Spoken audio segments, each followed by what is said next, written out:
Hello and welcome to the 75 Spy Flight on YouTube. Welcome to Stockholm, Orlando, with a really cool control tower, and it's also got a really cool jet waiting for us at the departure gate.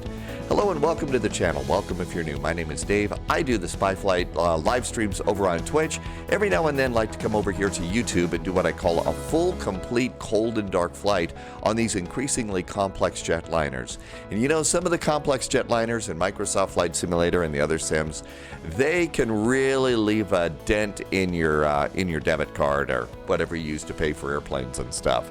There's one airplane that's really, really good and has all the features of all the airplanes, and it's from PMDG, and it's the Boeing 737 model 600. And I wanted to show you this one because this airplane is actually, well, this airplane is just as good as all of the other Boeings, but it's almost half the price in some cases. That's partially because it's not as big of a jet and there's not as many variants that comes with this, but it's got all the great features that you would like in a complex jetliner in Microsoft Flight Simulator.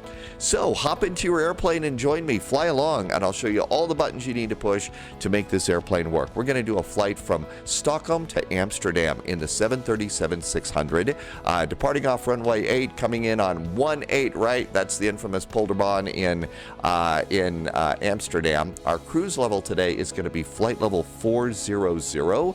Our flight time is about 2 hours and 20 minutes, so we'll stop the video a few times so you don't have to sit through the whole flight. The distance is 695 nautical miles. Again, this is PMDG's 737 model 600. It's the best priced PMDG jetliner you can get. Easy for me to say, but it's got all of the really great features that all the other PMDGs have. So you're going to get everything that you would want in a complex jet. I'm flying Scandinavian today because according to the internet, and everything's right on the internet, right? Scandinavian operated the most Boeing 737 model 600s. Add-ons that I use, Navigraph and SimBrief. I have Payware and default airports. I'll also use Pushback Helper, and I also use Flow Pro.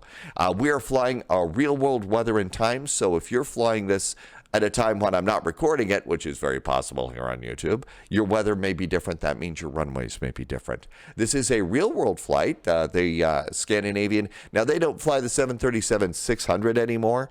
It's an A320 route, but they do fly Stockholm to Amsterdam several times a day. I'm going to be showing you the PMDG ACARS and PMDG's new EFB, which works really, really good. So, fly along with me. If you'd like to pick up the most from this video, hit pause right now, load up your sim, load up your airplane, and I'll show you every button that I'm pushing, including my cold and dark setup, so that you can set it up and get going as quickly as possible. The cool part about YouTube, you get to pause, restart, and rewind the video. If I did something a little fast, you can go and have a look at it.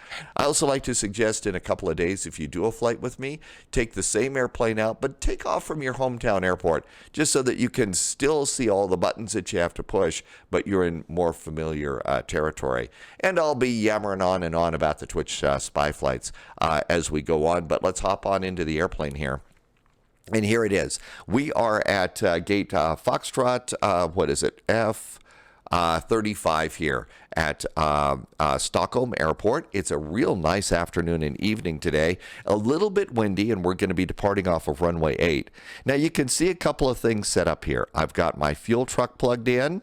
I've also got my ground power on, and I've also got the door open. This is what I call my cold and dark setup for practically every one of my PMDG jetliners. That way it's really, really easy for you to go and get going. So let's hop on into the cockpit. You notice the jetway is not attached, but if you look down here, you can see the airplane is completely off. I do have the PMDG menu here is over, and there is one FMC that's active. Go to FS Actions, go to Ground Services, and you can see there's my ground power. Chocks are in place. It says that the jetway is inhibited. What's that all about? So let's see. Fuel truck is there. Oh, I think it's because I have passenger stairs set up. Let's go to jetway, and now we're going to go back a few pages, and now we can request the jetway. That way you can go and get a jetway for your flight, and it's all set and ready to go. I do recommend turning the sounds up. PMDG has some pretty good airplane sounds.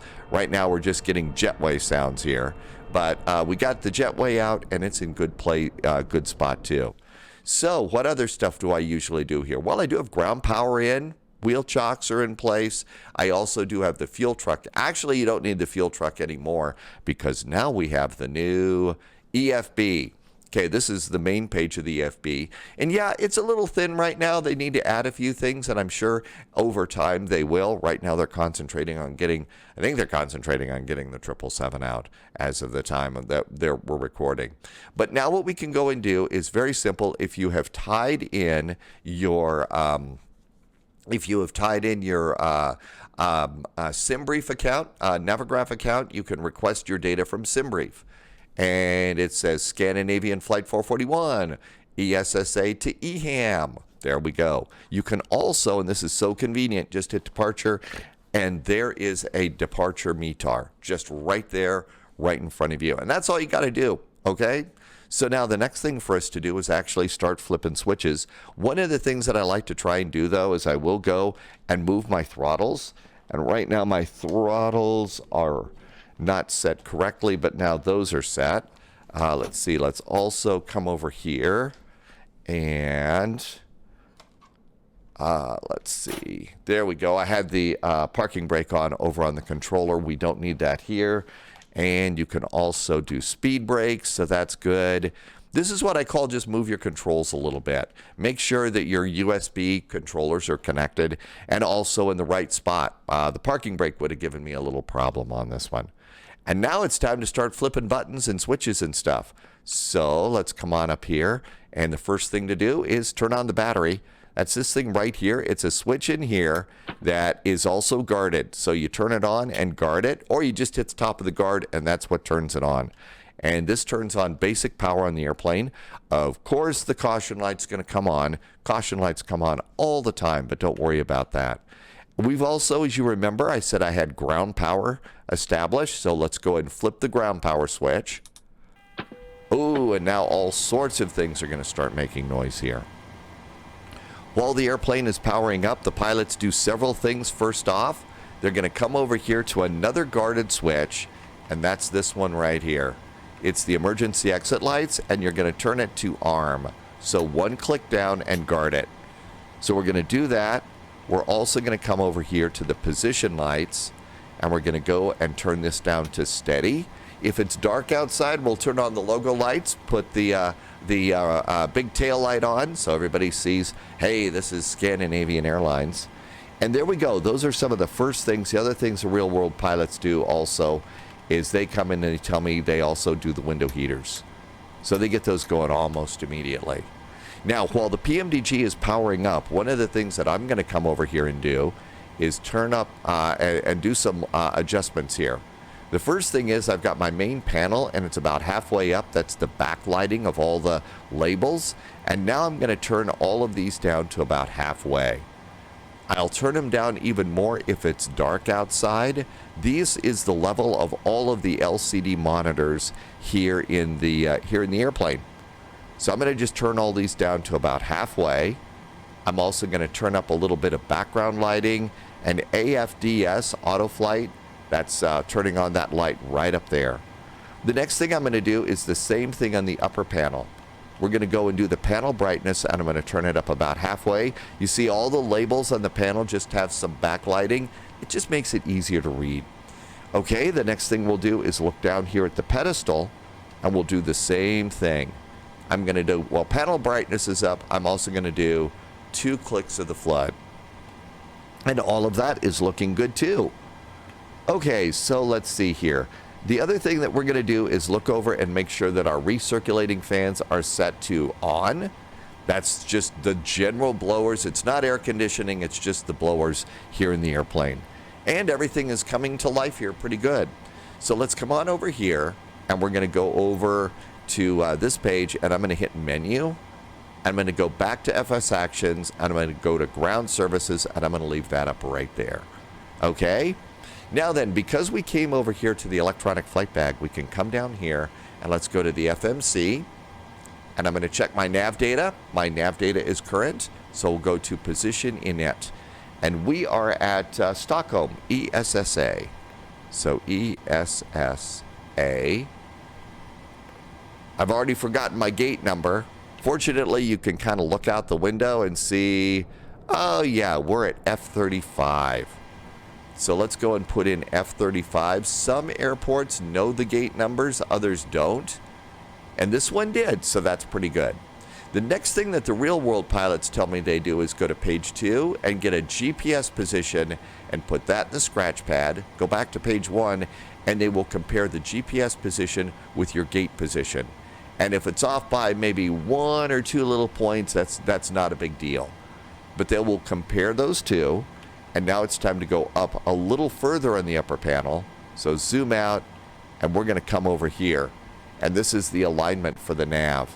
Now you can do several things. First of all, we're going to go ahead and turn in both the left and the right to nav. This is also, I'm going to set this to heading and status. And we're going to turn up the brightness here on this. And you're going to see the numbers showing up here, and that's going to give you a countdown, the number of minutes to alignment. That's if you're trying to get out early or something. And now back down here in the FMC, I think it's FMS, the new one. I think some new Boeings are even called McDoos too. So, but you see, we now have what I call the IRS position boxes, and we've already got our latitude and longitude, which is really close to where we're parked. And so what we'll do is we'll just take that and put that in there. And there we go. And that's pretty good. I was talking a little too long. Did you see how it popped up a message say, hey, you got to plug that in there? Next thing to do is go to the route page. And it's, you can see it already has ESSA in here. Go ahead and pop that in at the top, and we'll request the flight plan. And that's going to take a little bit of time. Now it says SimBrief route, click it, and then just wait a second, because one of the things I've noticed is the way this works is you click it and it flips back to the to the main page again. It seems to go back to reset itself. So then flip it again, and now all of a sudden we can go and do all the things we want to do. Now, at this point, you could load the PMDG the way you used to. Grab the flight plan, go over to airplane services, put in weight and balance there, or you can click one button and hit set payload. Hey, the passengers and the baggage is now loaded. Now you can do set fuel. The fuel is now loaded. That's pretty cool too. A real time saver. So we've set our passengers, we've set our fuel. Now let's select the route and request the flight plan. Now I've still got this old configuration setting, so I still have a fuel truck out there. I'm going to go over here and release the fuel truck because our fuel is now aboard. Uh-oh, this is in kilos. This isn't supposed to be in kilos. This is supposed to be in pounds. It's an old Boeing. So we got to return and return. Let's go to PMDG setup over here. I thought this was already in pounds. Options, simulation, barosync. Now we got to figure out where that is. So I really thought that this one was going to be in pounds. I don't know how to change that. So, okay, we'll do this in pounds, in kilos. The fast way to change all this, let's just go over here back to actions. So yeah, all of that looks good. Fuel's in kilos. So the way to fix this fast and real fast is go over here and go to your flight plan here that I've already done on SimBrief. I'm going to edit the flight. And because it was a Boeing, I switched this to pounds.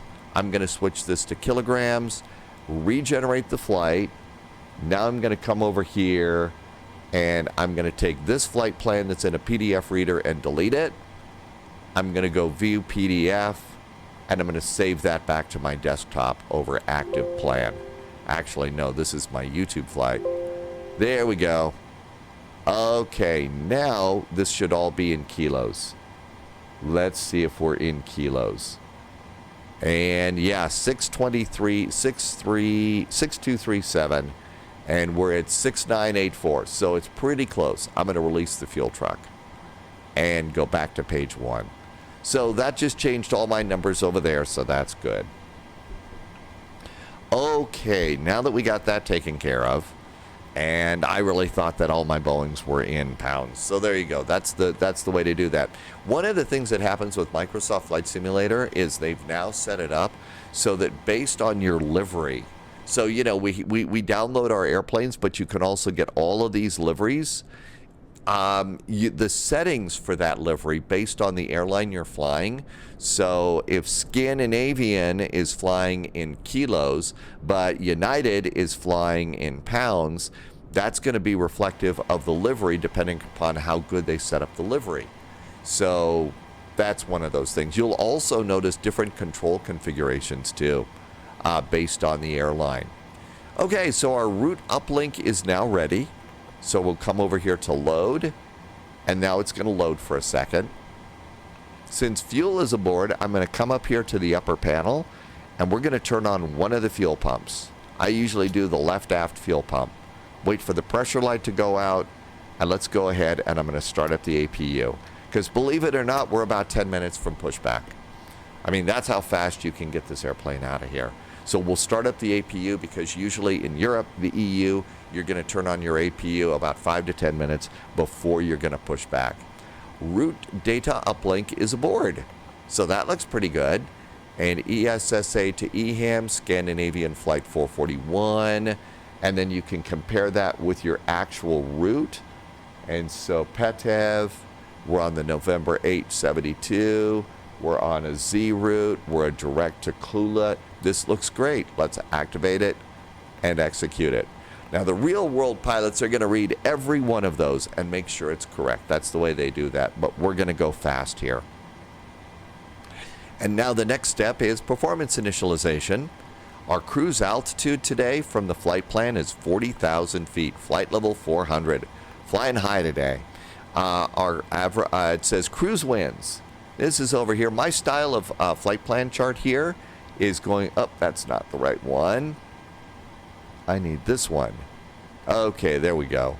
So let's see. 6984. Aha, see, that's a little bit better. I was wondering why it was off a little bit. I just pulled up the wrong sheet.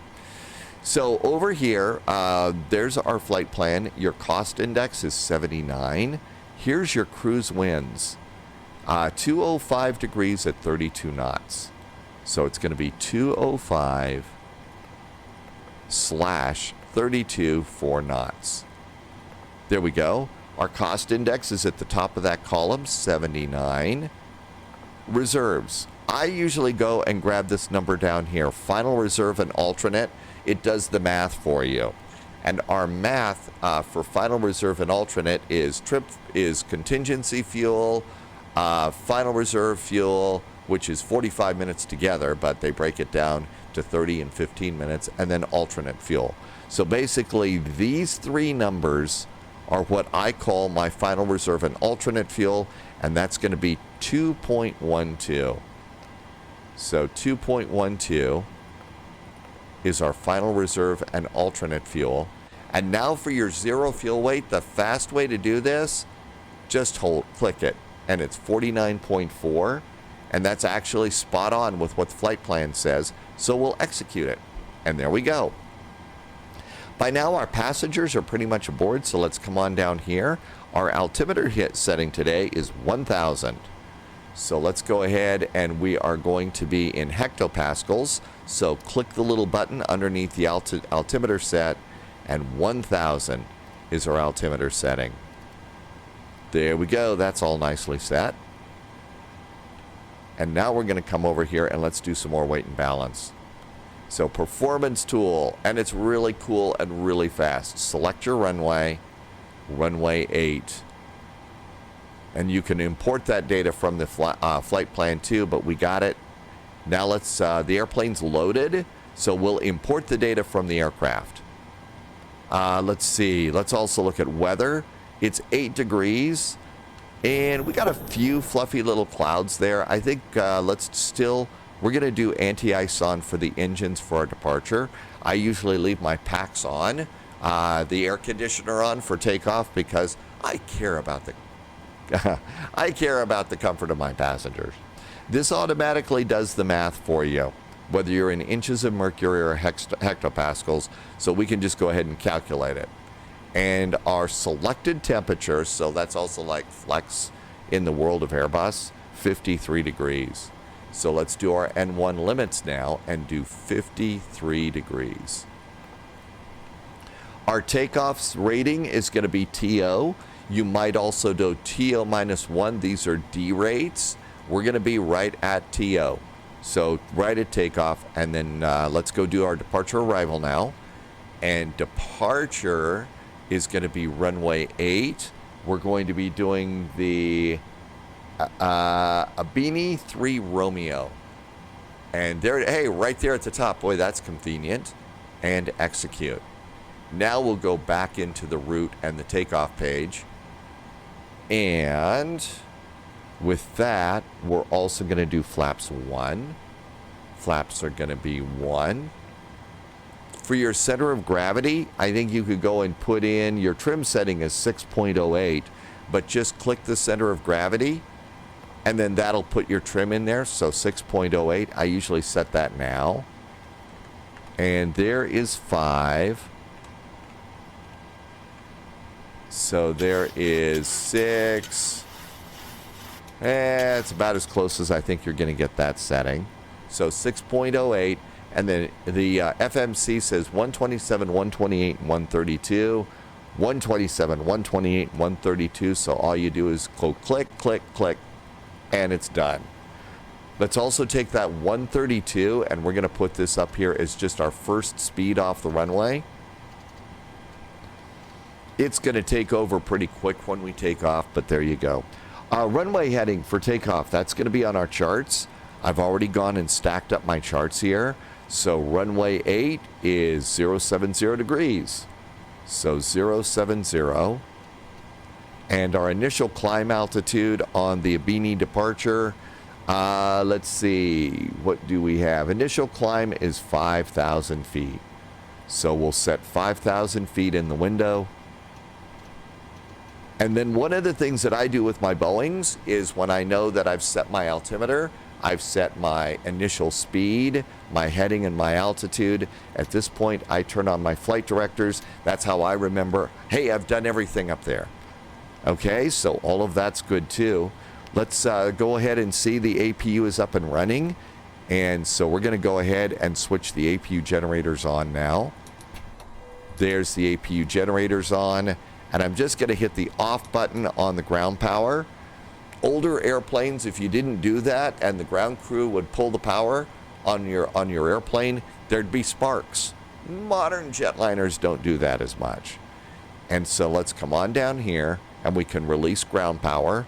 Passengers are loaded, so we're going to return. I'm going to go to the doors and I'm going to close that 1L door. And then we'll go back to ground services.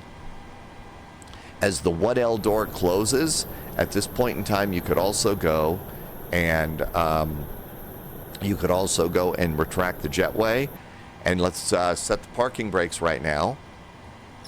Let's see, we do not have a squawk code. We're not on VATSIM, but I'm going to go ahead and squawk 1000, and I'm going to turn the transponder on.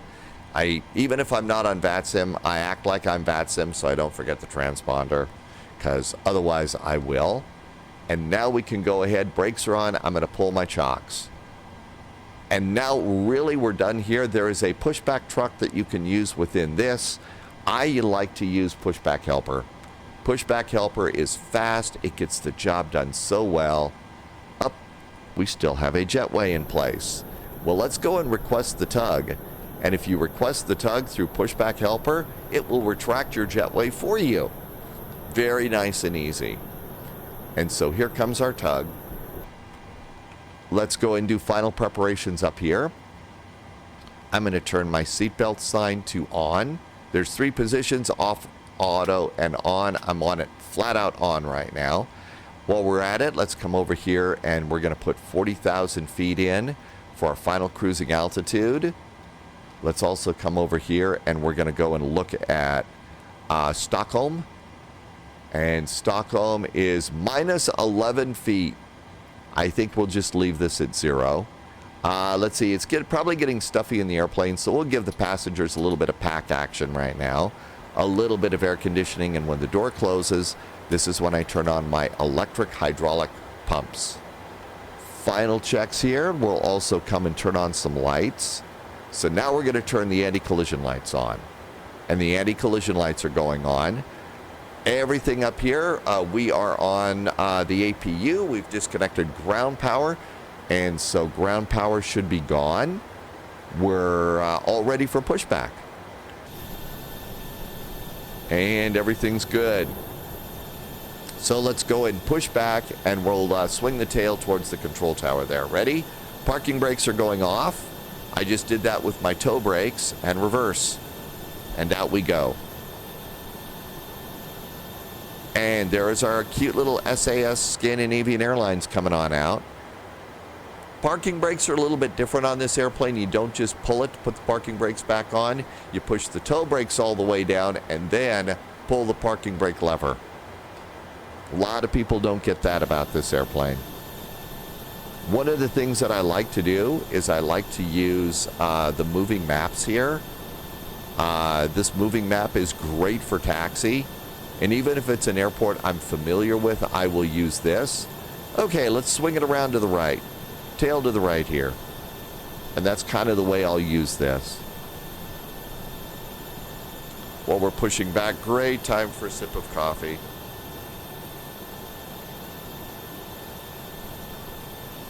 And it doesn't put you actually spot on the line, so you may have to adjust it between straight and right to get yourself on the line there. It does take a little bit of time, but you can learn that. And again, this is such a fast and easy pushback app to get. It's free. It's called Pushback Helper. It's at flightsim.to. And that looks pretty good. We're going to straighten out the nose wheel and hit stop. Now remember, we have to go all the way down here, and we have to push, watch the toe brake up here. So up in the upper left, I pushed my toe brakes down. Parking brakes are on.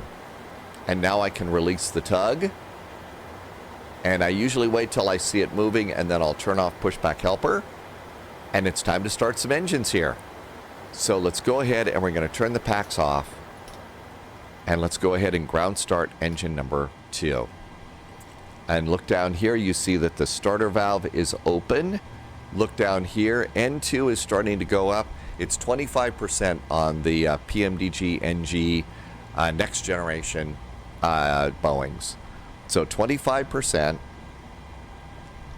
23, 24, and 25. Start.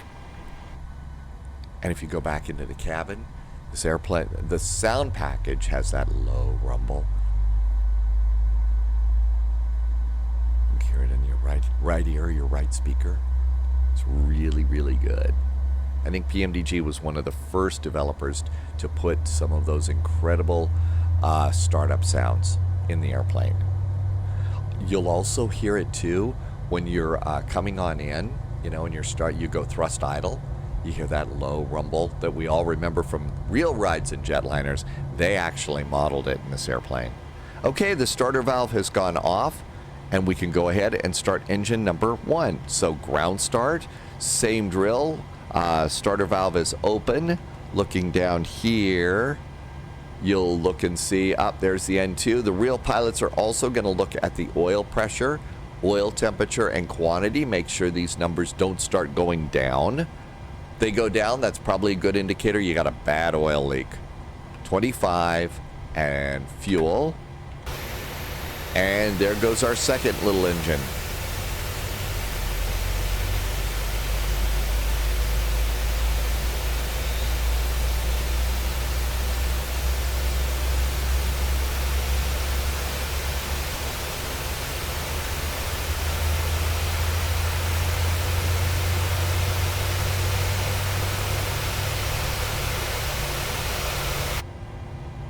All right, we got 2 engines going, spinning all over the place. And we just heard a click, and there goes the starter valve is off, so the start procedure is done. Usually one of the first things I'll do is turn my packs back on. That way we get the air conditioning going on. If it's cold or hot, keep the passengers comfy. Next thing I'll do is go to the generator panel, and we're going to kick on left and right engine generators. And that means the APU generator is now showing up. So we don't need the APU. I'm also going to go ahead and turn on, do the isolation valve. While that's stabilizing, I'm going to turn on the probe heaters in the upper left. I'm going to tilt up a bit, get my yaw damper on, and I usually switch the electric generator monitoring to engine 1. And with that, I'm also going to turn off the APU bleed. And at this point, everything's nice and stable. I'm going to shut down the APU. Oh, I forgot to turn off my, I forgot to turn on my fuel pumps. So we probably got a little more fuel in the right side than the left side. Not much though, and nothing in the center tanks. Okay, everything is looking pretty good here. Our flaps are going to be flaps 1 for takeoff. So flaps 1. There's flaps 1 for takeoff. We'll also put the auto brakes to RTO, rejected takeoff. The newer airplanes, you don't have to arm the speed brakes. The speed brakes automatically deploy in certain conditions, so a little less workload. I'm also turning down this. This was just a little bit too blazy. You could also go ahead and set your altimeter here. Actually, it sets it for you. I just switched over there. And all is right with the world. I'm going to come up here and we're going to do a cabin call. Let them know we're going to start rolling the airplane around. And we can come up here and turn on the nose light for taxi. And we're ready to go. There's our nose light. Our taxi out today is so simple. We're going to come out here and we're going to go right over here, straight ahead, right over to runway 8. So let's get going. Parking brakes are going to go off. Parking brakes are off. And let's look up. The airplane does need a little bit of power to get going. This is not a thrust idle startup like some airplanes.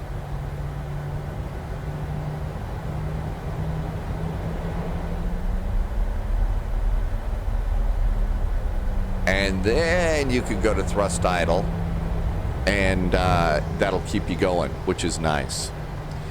Some real-world Boeing pilots came in and said you use the rudder pedals to steer unless it's one of those tight 90-degree turns for the tiller. While we're at it, I'm going to do another check of the controls. Just make sure all that looks good. It does.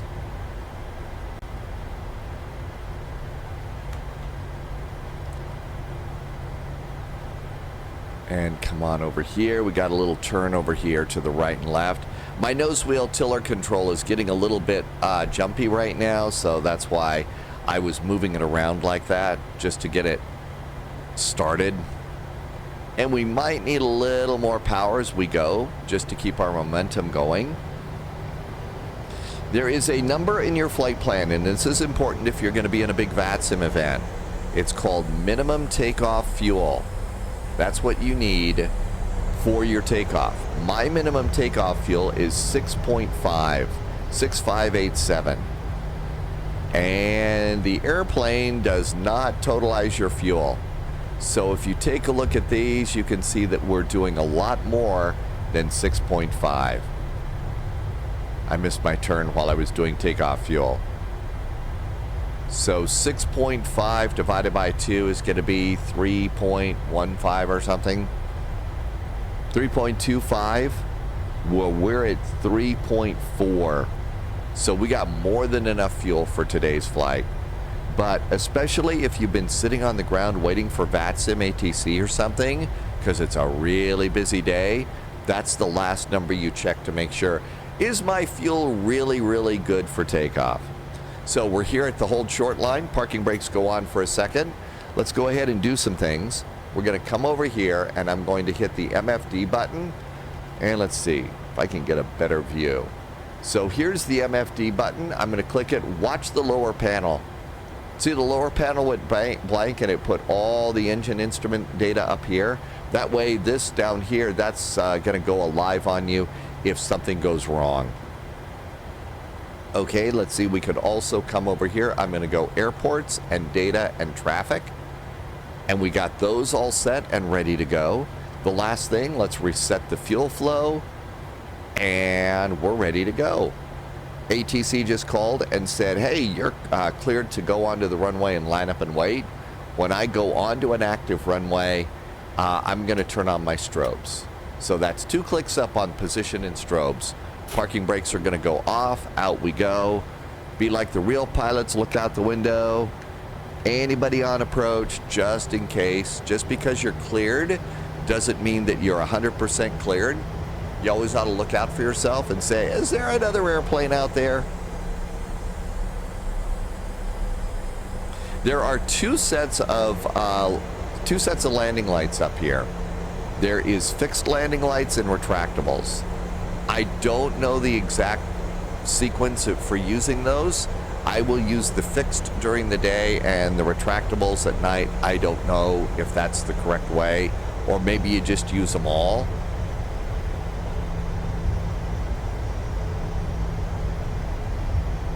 All right, let's also get the autopilot ready to go. So over here, I'm going to hit VNAV and LNAV.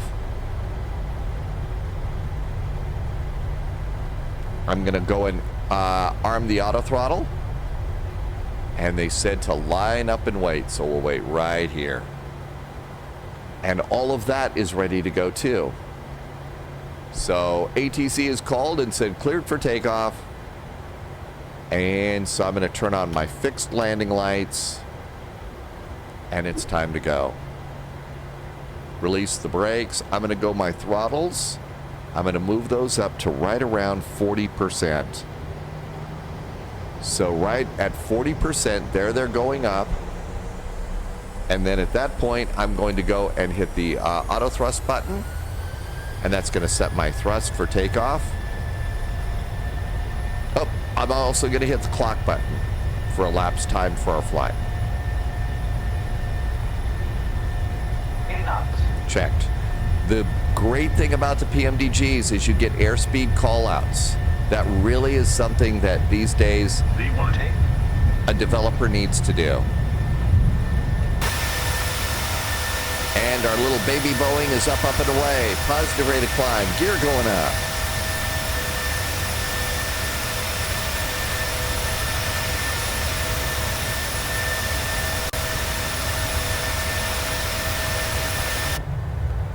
Nice view outside the windows. And let's look back down here. We're doing pretty good on our climb. I forgot to hit the TCAS. I'm going to hit Command A because we're busy.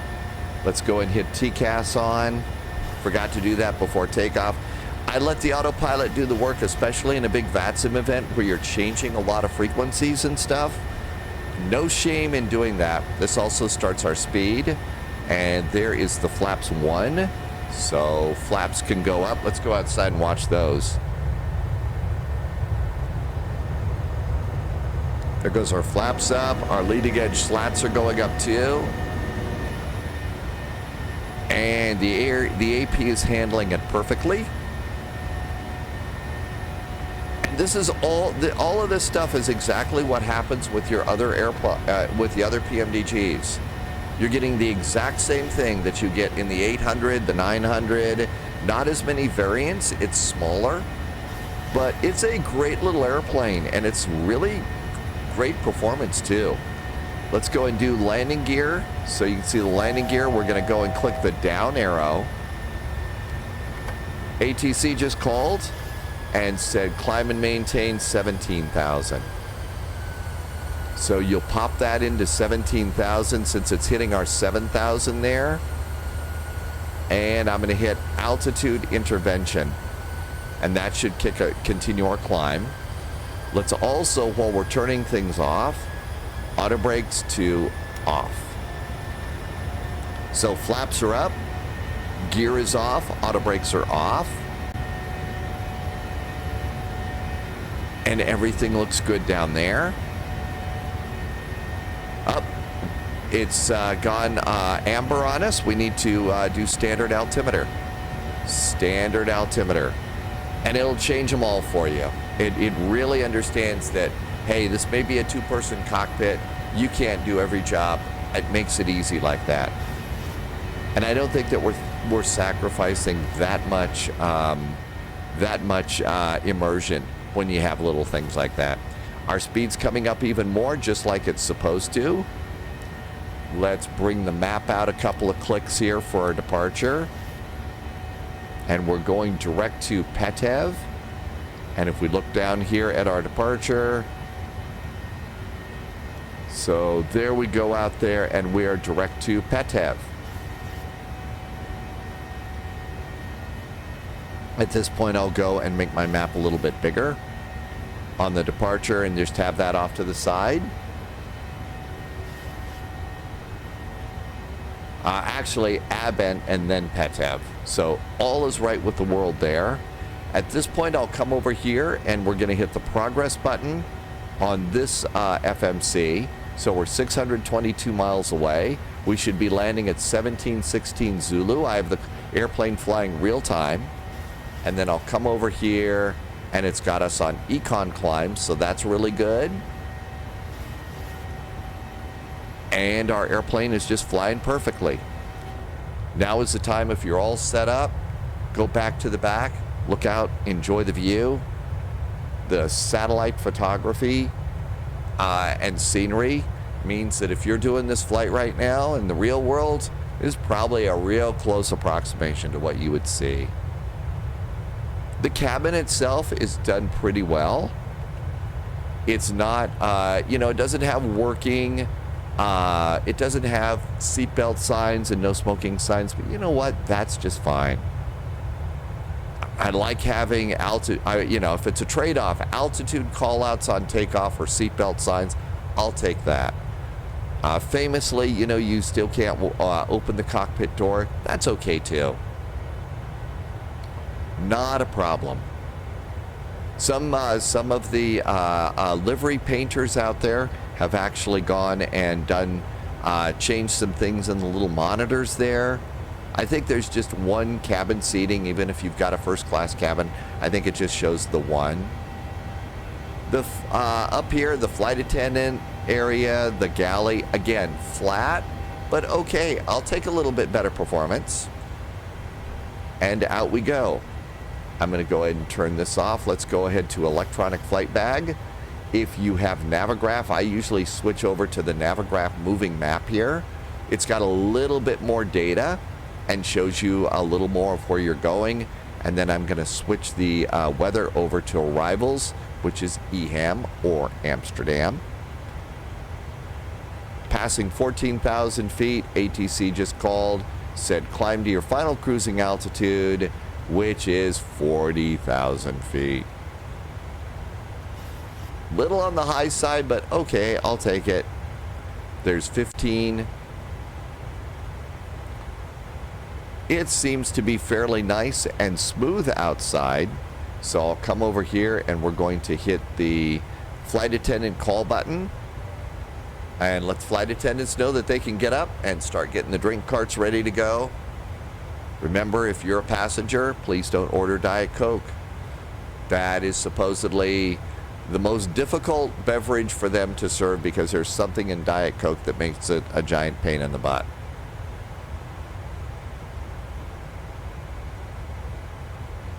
At least that's what flight attendants tell me. And everything is doing really good.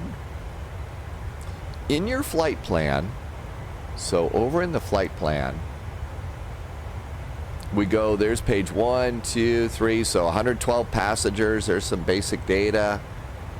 There are your waypoints. So we're coming up on PETEV. So let's highlight this, and we're going to look at two numbers here. We're going to look at elapsed time, and we're going to look at estimated fuel on board. Okay? So when we get to PETEV, the elapsed time is over here on the clock. And so that's supposed to be at 10 minutes after takeoff. And fuel, not a totalizer, so we'll have to do math, but right now we are at about 3.67 or so. We're supposed to have 6.7 7. We're supposed to have 5.6. So clearly, by the time we get to PETEV, we're going to have a little bit more fuel. But the real pilots, these are some of the things that they're checking at every waypoint. And you see there's a couple of dotted lines here. That's where you're actually supposed to write in your, the actual time. So you keep track of that, and that's what you use on your flight log. Over here on page 3, you would put your actual Zulu time for out. Out is out of the gate. Off, that's your next time. That's off the ground. That's takeoff. On is on the ground, and in is at the gate. And you would actually put that information right there. And so you're going to keep a paper log alongside the computer log, and that's how you make sure that everything is right with the world. Nice scenery today, too. And our little airplane's up. I forgot. Did we pass 10,000 feet? Oh, we sure did. Somebody left his lights on. So we'll come over here and do landing lights off. And we'll also, the taxi light will go off when you pull up the landing gear.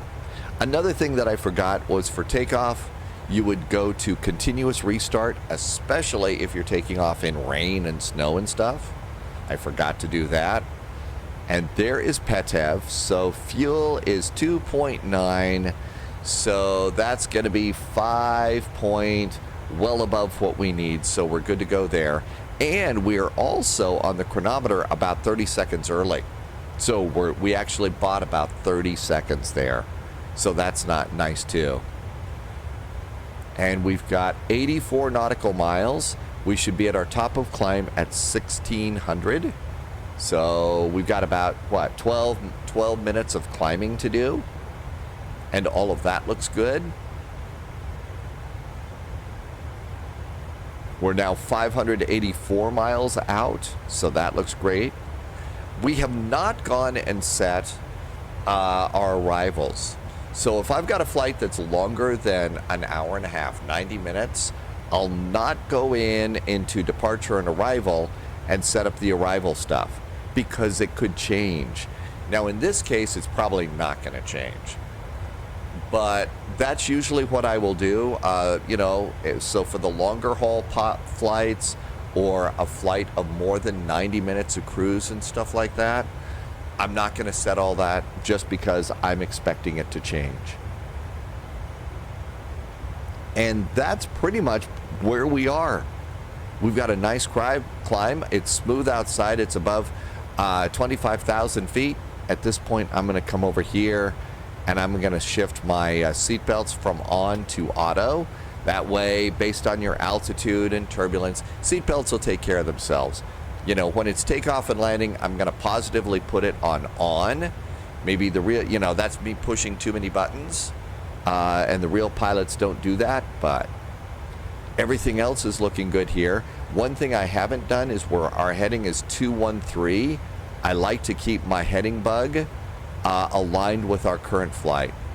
So I'm going to dial this back down and put it at 213. That way, if the autopilot fails, and it doesn't fail on me here in the PMDG. There are other autopilots will fail on you.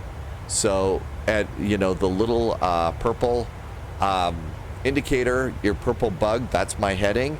If the autopilot stops working, at least if I'm keeping my heading updated, I know which way to point the airplane. And that helps out too. There's 28,000 feet. Another thing that the real world pilots will do on the climb out is come on over here, and they're going to look up here and see what's going on with pressurization. Is the cabin climbing? Yeah, we're climbing. Is there a pressurization problem?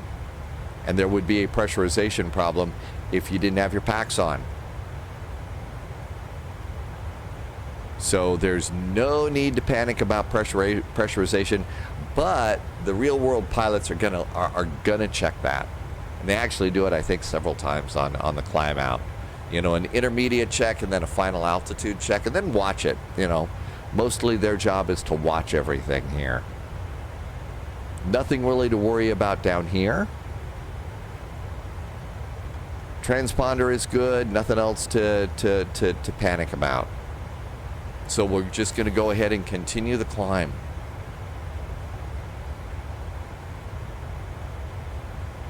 If this is your first time joining me over here on YouTube, usually what we do is we don't do the whole flight. I do the whole flight here, but I don't record the whole flight, so you don't have to just sit there listening to some guy yammer away on YouTube. So what I usually do is stop the video. And normally it's as we're approaching our final climb or before. If we got a long climb, I'll stop it sooner. But eventually when we come down here to the cruise page, eventually one of the things you're going to get on the cruise page is top of descent on this airplane. Right now we're in climb mode, and that's giving us to top of climb. But when we get to cruise, that's going to shift over and we will get a top of descent. And usually what I do is I will say between 100 to 150 miles from top of descent is when I start the recording again. And if you're flying along with me, what you should do is when I stop recording, you stop playing, and then when you get to between 100 and 150 miles from your top of descent, start the player again, because all I'm really going to do on the flight, especially here, is I'll adjust my heading. I'm going to probably check a couple of fuel and time, see how we're doing. Make sure we're not leaking fuel or something hasn't changed. We got enough fuel to do the flight. I'll also keep an eye on the weather for a possible change, and look out the window and enjoy the view, which is what you should do on this. And so you certainly don't need to sit here and listen to what could be almost an hour of, oh, let's check the fuel. Oh, let's do that. So when we get a little closer to top of climb, we'll hit pause and then join me again 100, 150 miles, somewhere in there from top of descent. Now is a great time. Now that you've heard me say all that, you could fast forward a little bit, because now I'm going to say the same thing all the YouTubers like to say, and that is thank you so much for watching over here. I do hope you liked it. If you did, I'm new on YouTube. Please do the like, share, friend, follow, that kind of deal. If you really liked it, this is how it is that I keep the bills paid in my life right now. So there are some links below. One of them is Ko-fi, which is a fast way to show some support. Another way you could do that is come on over and join us on the Spy Flight over on Twitch. We do every flight's a group flight. There is a community of really awesome people over there, including more than a few real-world pilots that love to come in and share information. So as we're trying to fly these airplanes more and more like the real planes are being flown, they come in and say, yep, we do this. Nope, we don't do that. Yep, that's a good way to do it. And there's also a Discord server for the Spy Flight, and the real world pilots go in there and you can just flat out ask questions, and some of them really do enjoy answering them, and they're knowledgeable as hell. Also, if you're just getting started with Flight Simulator, come on over to the Discord server. That's also going to be a place where late at night, nobody's awake. There's might be one or two people over on the Discord server that could probably help you out, help you figure out what's going on. So that's going to be a big help for you too. Also, there's ways to support over there. And this really is the way that I go and keep the lights on. I was one of those people who had a career, and corporate America decided to cut way back and give the boss a raise, and this is how I keep the lights on. So I really appreciate all the support, and there has been incredible support, and I'm super grateful to be here. It's also an awful lot more fun than what I used to do too. So there you go. You'll every now and then hear the trim going off here. It does make some noise, and the wheel does spin, just like in the real airplane. We're 26 miles now from top of climb. One of the things that we'll be doing is also we'll be setting the ILS down here. And if there is a VOR at the airport, we'll go and set that. Fact is, we come over here. The next thing that I usually do with my Navigraph is once we're firmly underway and on our way, I will come over here and I'm going to hit the edit button and I will pull out the departure charts, because that's just going to confuse the situation. And if you're busy and it's a VATSIM event, you know, keeping it simple is the best way to go. So here are the night transitions for the ILS. That's good. You know what I forgot to load in? I forgot to go and get the SID. So let's go to airports. And we're set for Schiphol. There we go. Charts and stars. And we're going to be doing the EL1 Alpha arrival. So there is the EL1 Alpha arrival. I forgot to get that. So here we are at EL. We want to be below flight level 260. And it's going to put us out at RTIP between flight level 100 and flight level 70 and 250 knots. The clearance limit is at RTIP. So we're cleared to go to RTIP here. That's where we get to go.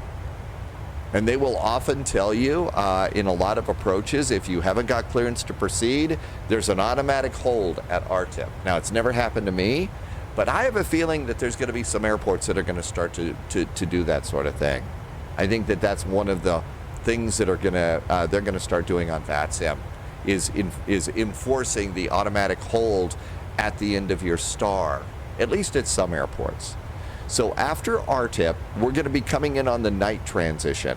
This is pretty much the one you're always going to get. And 1-8 right is the famous long taxi. And at Amsterdam, all the runways have a name. And this runway is called the Polderbaan. So this is our initial approach. We need a final approach chart. Ooh, I didn't get that. That's another thing that's happening with these charts. More and more airports seem to be having an initial approach and a final approach. So we're going to go back to airports, and we're going to go to the approach, and we're going to 1-8 right, and we're going to go ahead. There's the night transition, and then we're also going to need to get the ILS. It even said so. So we need to go and get chart 11.3, and there's 11.3. So we went and got 11.3, and now here we are, and this is the complete chart in. So 11.3, so after RTIP, we come on over here, above flight level 100 at RTIP, 100, there's flight level 7,000 feet. Here's 5,500 coming on in, and the whole point of all of this is to get you away from populated areas. Noise abatement is much more serious of a thing to deal with in Europe than it is in other parts of the world. So your night approaches are going to get you away from people who are trying to sleep at night. Okay, and this is going to bring us in. There is AM 608. There is 621 over here. There's a place called Dibro. There's Pivos. There, AMS 621. Was that it? Hey, look at that. AMS 621. AMS 621. So that's where it's going to put us out there. AMS 621. Our platform altitude is 2,000 feet. So that's where we want to be for our final plunge or descent to the runway. Final plunge sounds more dramatic. And then over here, finding your minimums. It's different on every approach, but mostly it's always in the lower left-hand side. Our barrow is going to be 187 feet to land. It says 200 feet, but remember, this airport is 11 feet below sea level. And then, of course, the famous Polderbaan. We get off the runway, probably Victor 1, and then Victor, come on down here. And usually what they'll do is they'll bring you in over Whiskey 13, Whiskey 5. You see little arrows here, the Delta taxiway, and then we'll probably come on over here to the Alpha taxiway and find ourselves a nice place to park. This one is a little bit confusing.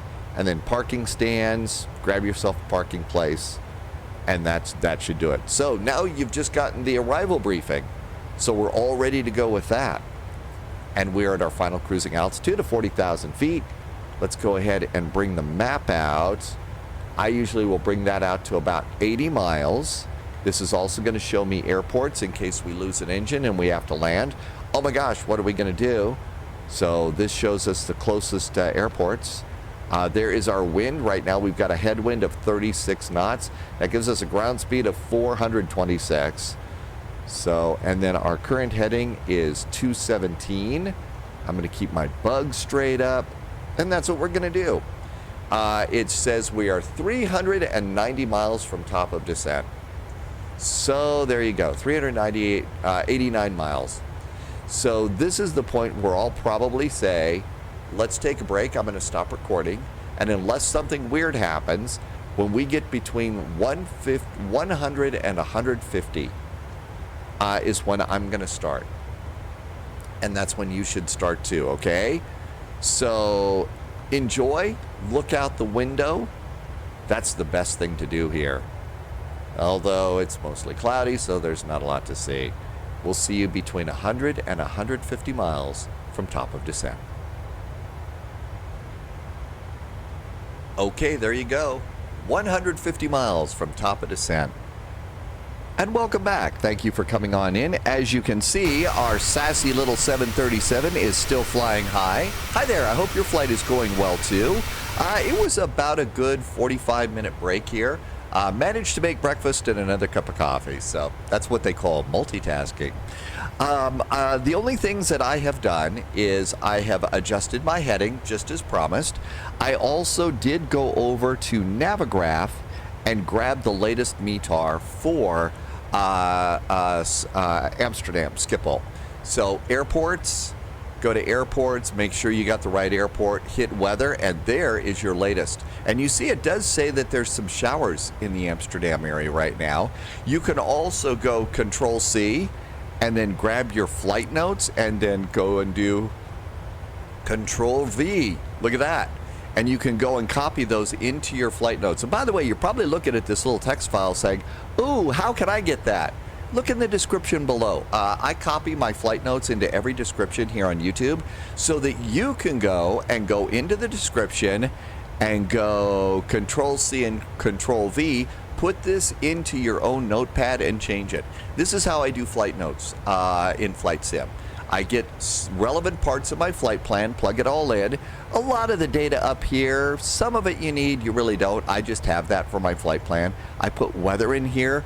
If it's if I got a complicated taxi set of instructions, I'll type that in here too. That is a great way to do flight notes.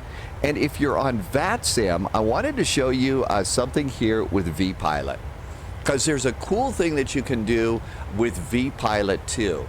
And this is kind of a neat thing. So you can go over here and you notice in vPilot it says notes. You can, well, I've got to wait until it checks its sim objects folder. And I'm not on VATSIM right now, but there is a notes section here. So one of the things that you can do here is there's that. If you get a complex taxi, set of taxi instructions, you know, taxi via Foxtrot, Golf, Whiskey 1, and hold short of runway 23 left. So if you just type that in there like that, it kind of just pops that in, and you can kind of take notes with this too. I've seen some of the real world pilots that fly on VATSIM using this in their live stream to keep track of notes for things, and it seems to work really, really good for them. So that's a cool thing you can do too. The only other thing I did, I looked outside and I said, okay, well, yeah, mostly clouds. All right, yuck. And that's about all I've done here.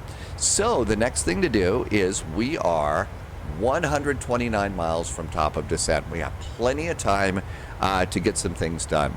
So next thing is ATC would probably already have a runway set up for us. But what we could do is we could come over here and go back to the info tab and click the runway tab and see what's the best runway to land. 18 right is the Polderbahn, that's what we're expecting, and 18 right has, it's got 1 knot tailwind. So, you know, it's a 1 knot of tailwind.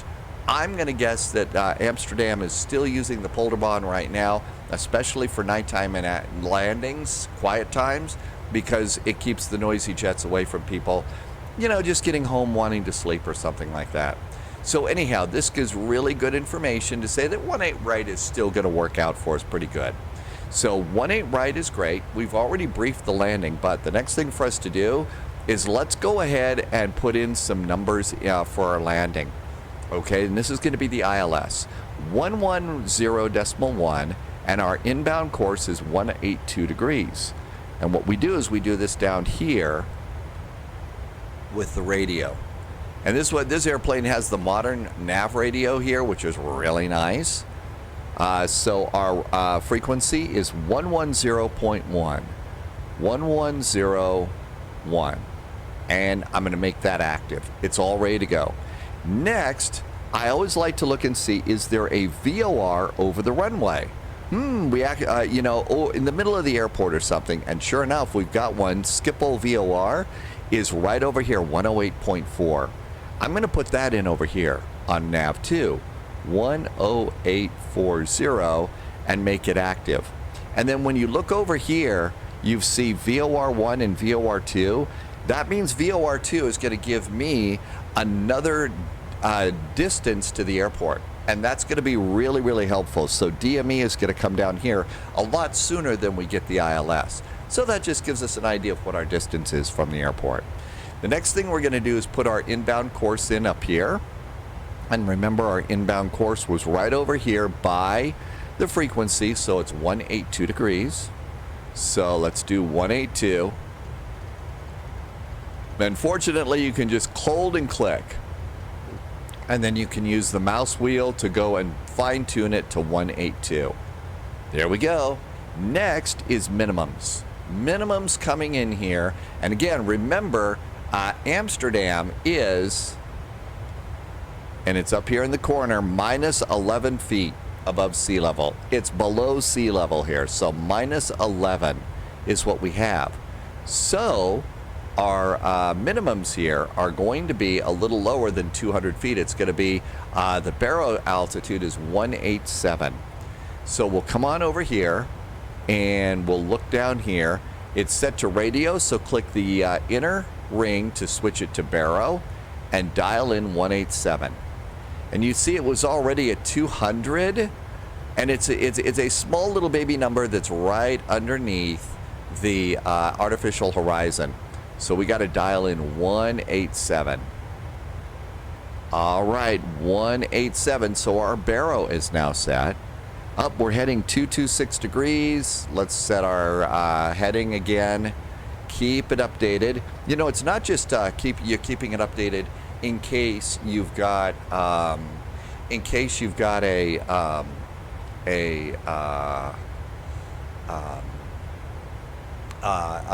autopilot. There we go, an autopilot that fails. You also could have ATC at any time say, Scandinavian 441, turn right 20 degrees for spacing.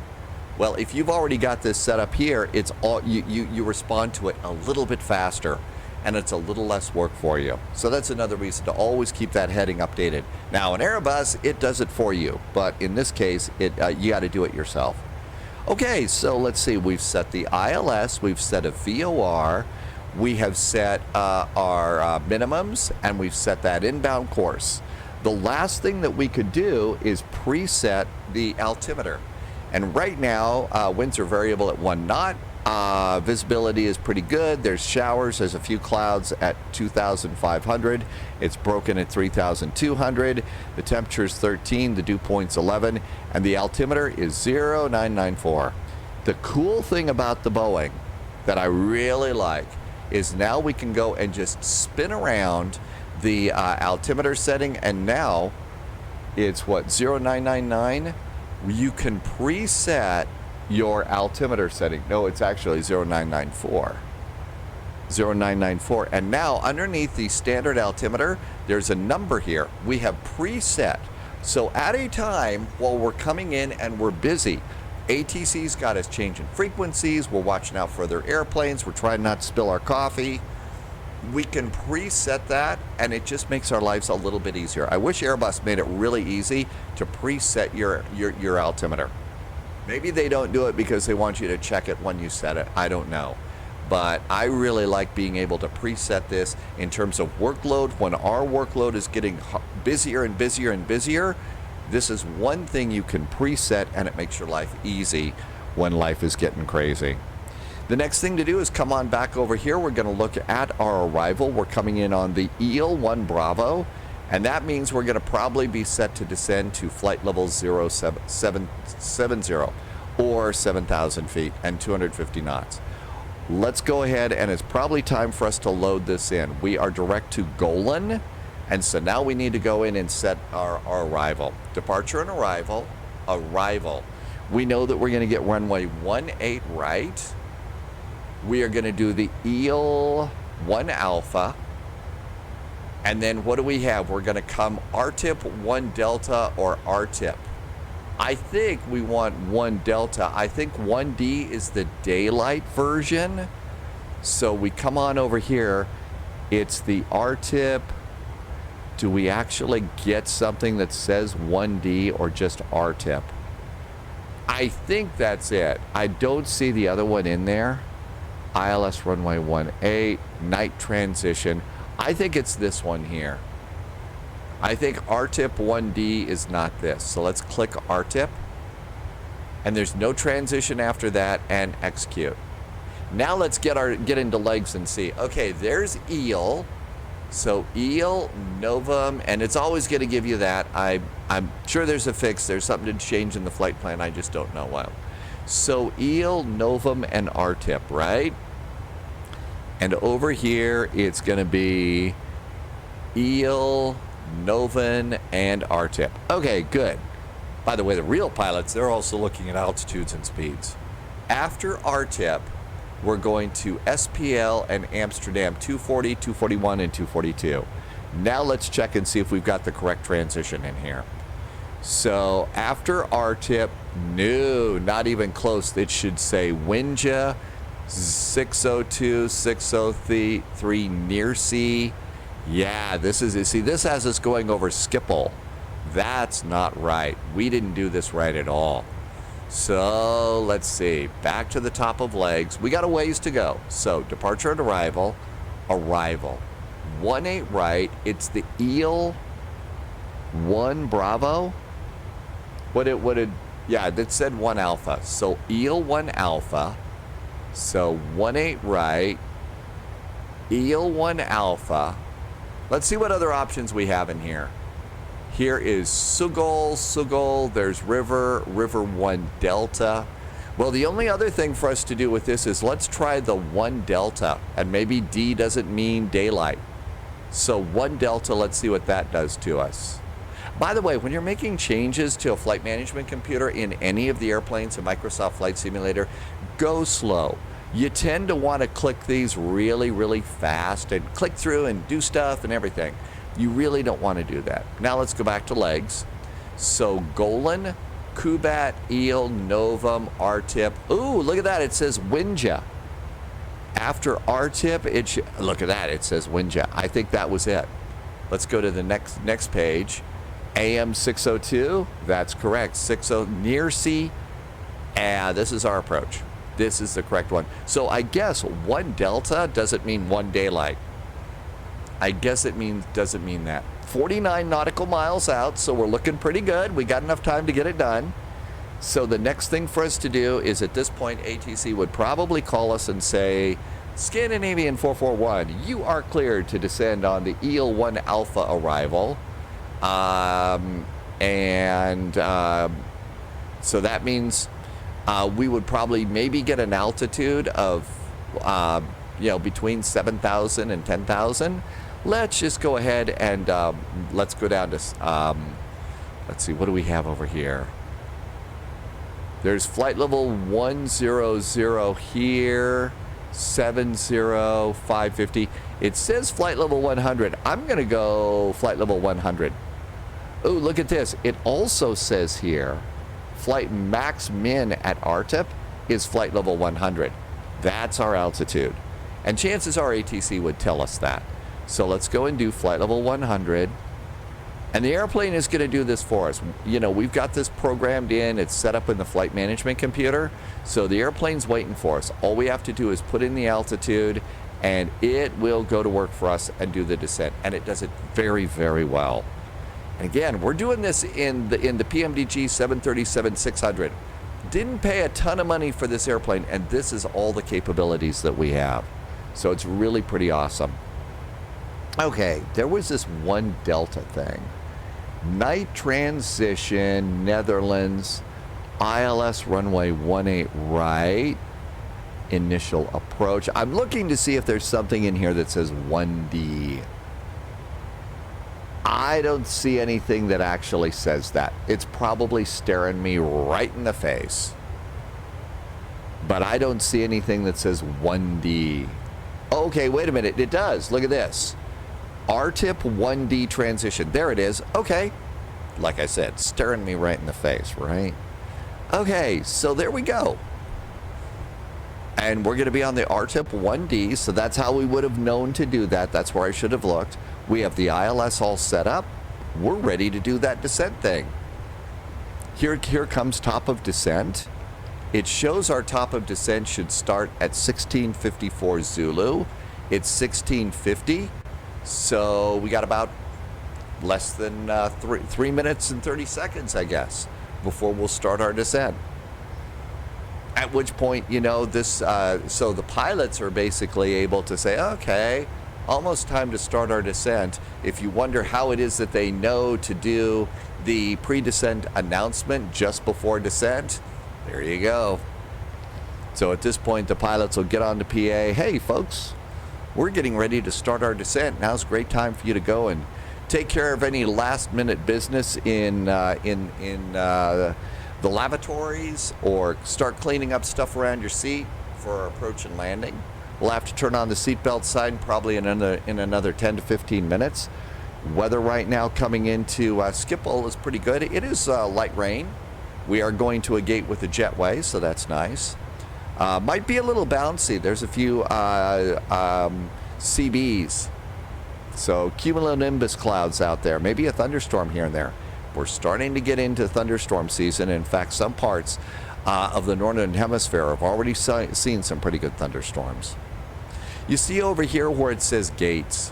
I've already got Echo 8. That is where the real flight Scandinavian 155 is departing from. So you could use something like Flight Radar 24, or I'm set up over here on FlightAware.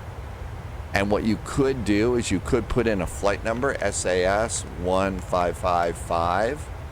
So that's our flight right now. And see, it says it landed. So it's actually made it into Amsterdam 9 minutes early. It left gate Echo 8. But there's a number of airports that will not put your landing gate in, which is too bad. It'd be nice to know. I'm sure that they decided that's a security thing or something like that, but so trying to figure out which gate you go to is kind of hard to figure out. You have to use a few more tea leaves at some airports. I point out which gate to use because if you're in a big VATSIM event and you're coming on in and everything else, you've just gotten off the runway, usually as you're slowing down, the controller who wants to move you off the runway says, hey, Scandinavian 441, welcome to Schiphol, exit right 1 able, ground point 9. And you're still worrying about your landing roll, right? So one of the things that I'll do is I'll look ahead when they kick me over to tower, and I'll look and see if there's a ground control. And as soon as I change to my tower frequency, I will change to the ground frequency in my standby as quick as I can. So it's done. And when they say ground point 9, it's sort of like, yes, sir, one button, and I'm done. It's really helpful. But the next thing is once you get to ground, you know, you're going to say something like, you know, Schiphol ground, Scandinavian 441 has exited runway 18 right at Victor 2. They're going to say, hey, welcome to Schiphol, continue taxi on Victor, say parking. They'll say, say parking. Now, they're not asking you to return the favor and utter the word parking, and that's it. That is a old joke on VATSIM that the controllers don't find funny. I still think it's hilarious myself, but I also have the sense of humor of a 7-year-old, so there you go. The thing is when they say parking, they want to know, do you have a gate number that you want to go to? And so that's why it is that I'm making a little bit of a thing about finding a gate number, because a lot of ground controllers are going to say that to you, and it's sort of like, oh, you know, so that way you could actually give them an answer and prepare for it a little bit. That just makes you taxi around the airport with a little more sass, especially for your SAS flight. And here we are, we're coming up on top of descent, 1.5 miles. So if you've got everything set up like we have, airplane's gonna do it for you. So you get to sit back, grab your coffee, and watch the show. Yep, there we go, descent started. And the airplane is doing absolutely wonderfully. So we come on in, descent's good. We have what's called the descent deviation meter. Okay, it's this little indicator here. You see now all of a sudden it's picked up the descent and we're getting a little bit high here. So now might be a good time to throw out your speed brakes just a little bit. So my speed brakes are out. Let's make sure. So I threw out speed brakes. There's a little bit more. Let's see if we can catch up. That number keeps getting bigger. It's not bad. It's not critical, but clearly the airplane wants you to descend a little faster. And so I'm just staying ahead of my descent to make sure that that little pink diamond here is right in the middle. So I've got my speed brakes out a bit so it'll slow the plane down so that the airplane can nose itself down a little faster. And now we're doing pretty good. It's centered up. So as soon as we get all centered up there, we'll just let it sit there for a bit, and now I'll put the speed brakes back down. And if it stays in the center, then we're going to stay on our descent path. Pro tip that the real world pilots tell me, one of the things I really like about the Thrustmaster TCA Airbus Captain's Pack is I've actually got a lever in the cockpit for my speed brakes. There's a lever, a physical lever on my controller, so I really like having that. Thing is on a descent like this, when you got to throw out your speed brakes to slow it down a bit, one of the best things for you to do is put your hand on there, move the lever, and leave your hand on the speed brake lever, if at all possible. Until you're done with them, keep your hand physically on your lever, because more often than not, you might forget that you have speed brakes out. And you keep coming in, and you've forgotten the speed brakes are out, especially in a simulator like this where I'm not looking at my speed brake lever. I got to go all the way down there to see it. So this is a great way to remember to keep your speed brakes, down unless you're using them. Excuse me, allergy season's about ready to start here. Although, ironically, it looks like it's going to start snowing outside of Spy HQ.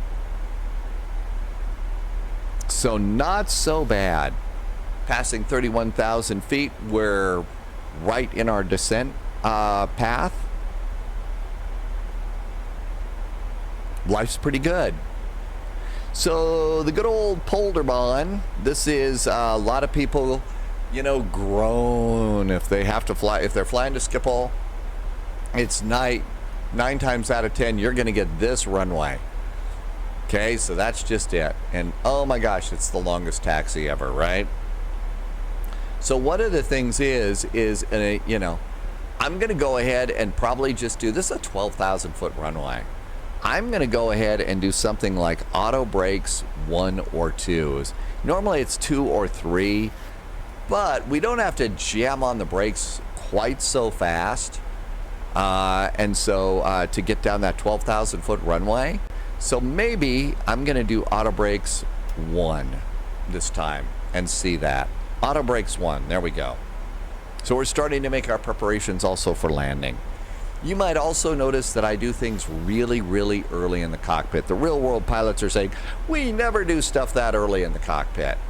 Well, remember these jetliners, they're made for 2 people. And both of them have divided up the work between the pilot flying and the pilot not flying.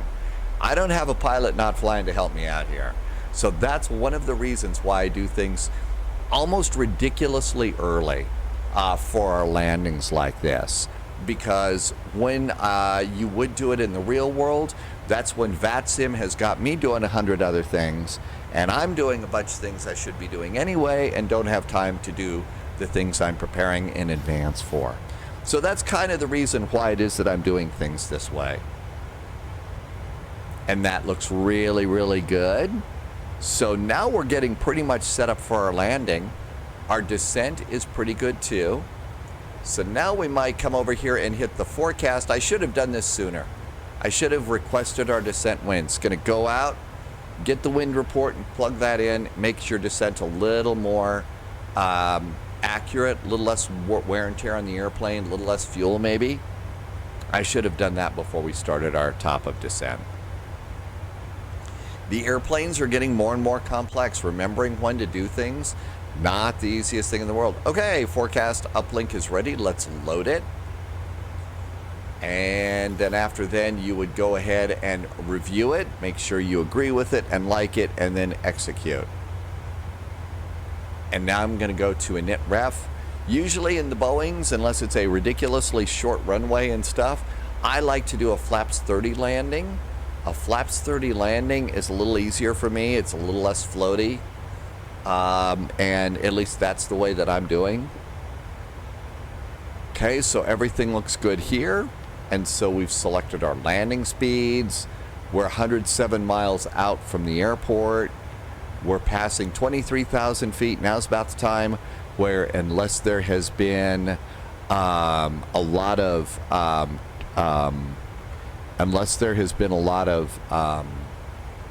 turbulence, I might have turned the seatbelt sign on earlier, but now I'm going to go from auto to on. And if you look, let's see if I can move this around a bit. Yeah, there it is. So you can see there, off, auto, and on. Auto has specific limits when it will automatically turn your seatbelts on and off. I turn it from auto to on just because it's positive. We got seatbelt sign on. Passengers are in their seats, except for the one that's still back in the lavatory because they waited too long. Okay, there's 22,000 feet. This airplane is really pretty smart. It also is going to remind you about your transition altitude, which is nice. You can also come over here, look at the ILS. So usually what you're going to get is transition altitude is 3,000 feet. The transition level is almost always set by ATC. And usually in the ATIS, it's going to tell you what the transition level is. What do you do if there's nothing there? I've generally gone by the unofficial rule that if it looks like this, transition level is by ATC and there's an altitude, I'll take the altitude, add 1,000 feet to it. And that's what I'll do. Now the airplane is super duper smart. It already knows. So let's go back to the descent page. Let's go to the forecast page and see, oh, look at that. It's already figured out the transition level is 4,000 feet. But that's where you would change it. Anyway, that's what it is that I do for transition. That's when we reset the altimeter. Back over to the approach ref page. We're coming up on RTIP really pretty good. There's 20,000 feet. Remember, we're going to be at 10,000 feet at RTIP. For the nighttime transition. And it is still daytime. You know, the sun's going down. I'm flying this one because that's what SimBrief gave me for this flight. So there you go. And you can see this big bunch of data over here. That's our actual approach. Probably a good time for us to go, and we're going to move the map in a click. So now we're going to go from 80 to 40 miles. Also, as you get closer to the airport, keep bringing that down. It gets your TCAS data. It's easier to see other airplanes that you have to watch out for. And everything else is looking good at the moment. Nothing else to worry about. You should the pilots are also going to keep an eye and see, the cabin is descending along with the airplane. So we're in good shape there. Here's 18,000 feet.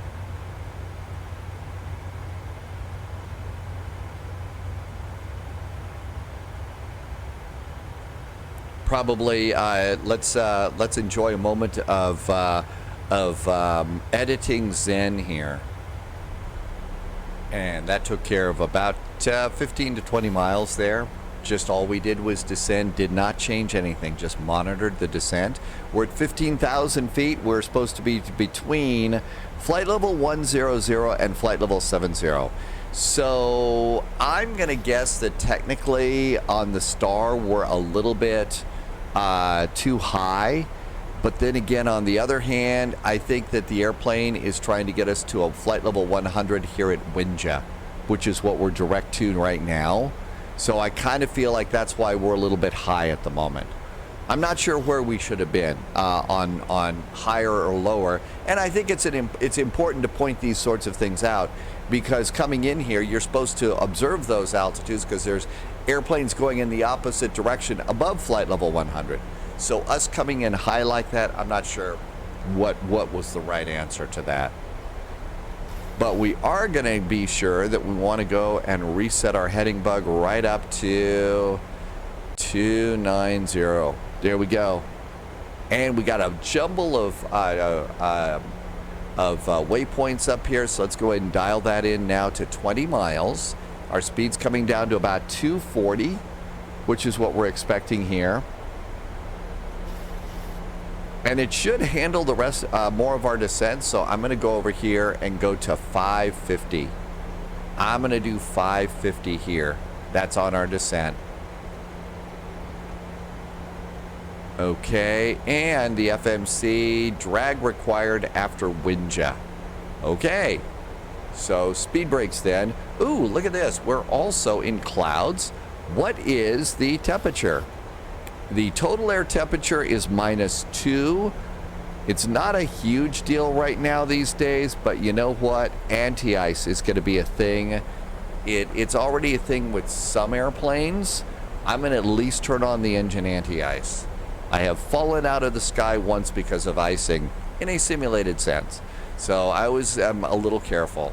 Below 10 degrees, you're in clouds or moisture's present, engine anti-ice goes on.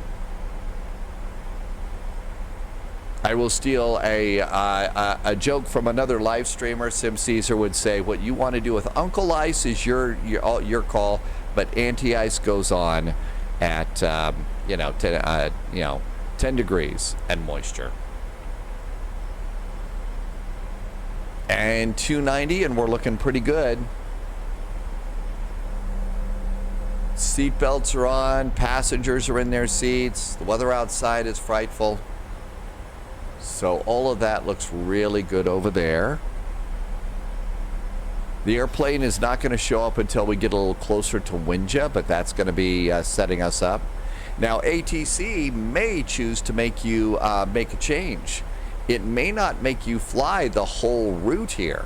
You could get a direct to AM 607 or AM 608. Which we're supposed to be at 3,400 feet. So 3,400 feet goes there. We just got a little scenery hesitation here. So there is 3,400. We're at 12,000. We're a little bit high. So we're still a little bit high, but that's sort of the last altitude on this transition. So we'll just go in and let the airplane do the work for us.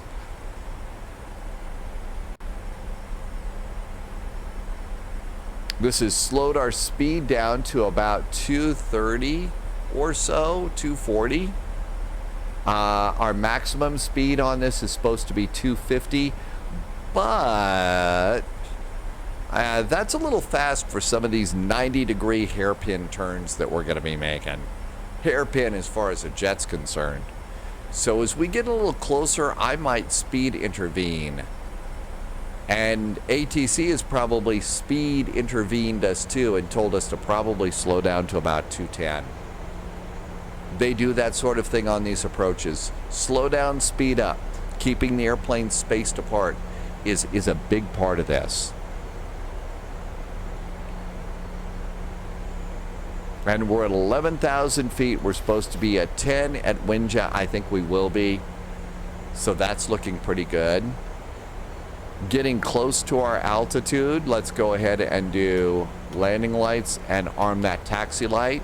And at 10,000 feet, especially with moisture present, this is where I'm going to go and shift my start to continuous, especially with moisture out there. Keep our engines happy. And does look like we're going to hit 10,000 at Winja.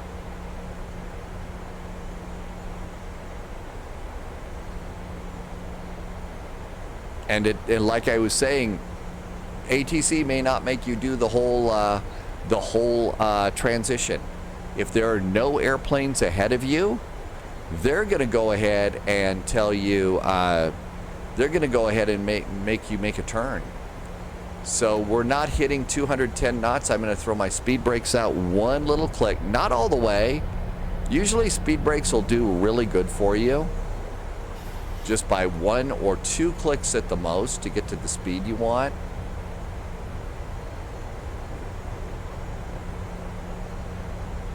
And in fact, let's do that. Amsterdam is called and said Scandinavian 441 direct to Alpha Mike 608. Alpha Mike 608. No airplanes ahead. They're not going to make us go all the way. They're probably at this point going to also tell you to descend and maintain a certain altitude at this point. So instead of an LNAV type of a descent, you could just go and do a level change at the moment. And that's going to pick up your descent rate a bit more and get that airplane where you want to be. Also, if you look over here, remember we set the other VOR2. Now we're 20 miles from the airport. Here comes our turn. We have glide slope and localizer. Not going down fast enough. I'm going to go to variable speed, vertical speed, and I'm going to go down to 2,000 now. We're not descending enough. We need to pick up our descent.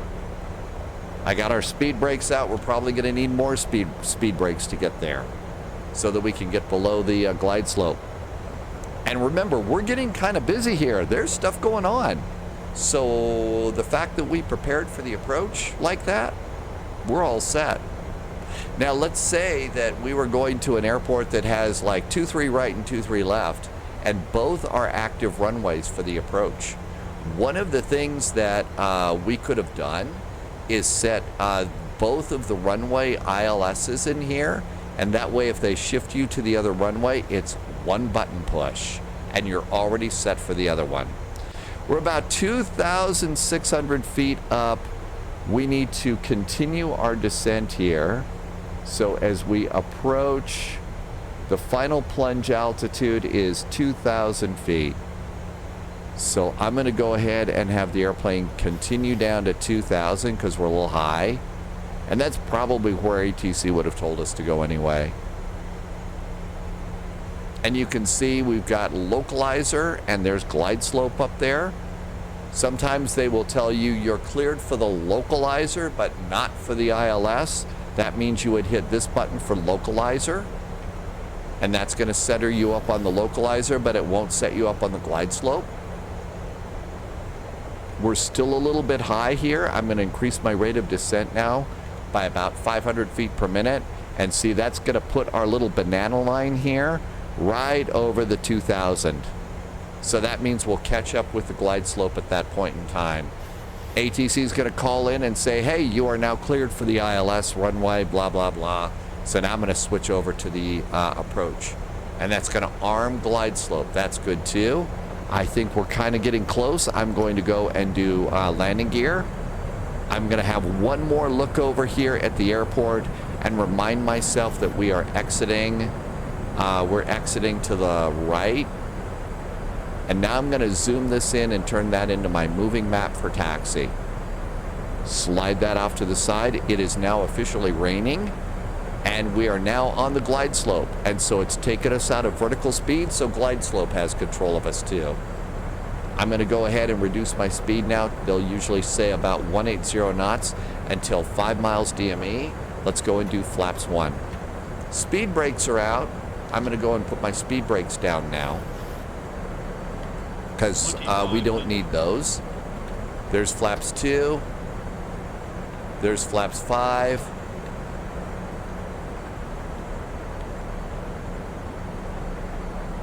I'm going to go to flaps 10 now for 180. Look down here. Remind yourself again of your VREF speed. So 125, I always add one and call it 126. When we're 5 miles DME, we are going to bring the map in another click here. I did not hit the altimeter. I've gone and hit that button. That's good too. And now we're 5 miles DME. So once again, remind me of my speed. 125 plus 1 is 126. So 126 for our landing speed. 126. And we're going to go to flaps 30.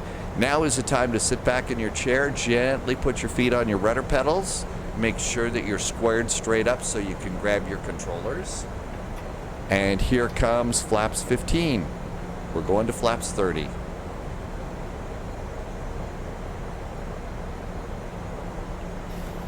If we're on VATSIM, by now we would have been kicked over to tower. I would have set my other frequency to ground control if there is ground control. And there's flaps 30. And then the last things that I usually say at this point is gear down 3 green. Oh, that's one too many. There we go. And I see the ground. I do not see the runway. We've got a wind from the left blowing us to the right at 10 miles. I do not see the runway. I'm letting the autopilot do its thing. I'm going to move my physical throttles up just a little bit. From the 40%, right now the airplane has got us at about 50%. So we're going to get ready to take over for the auto throttle.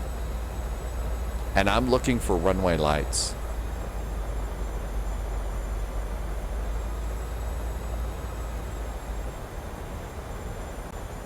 I don't see runway lights. 500. Okay.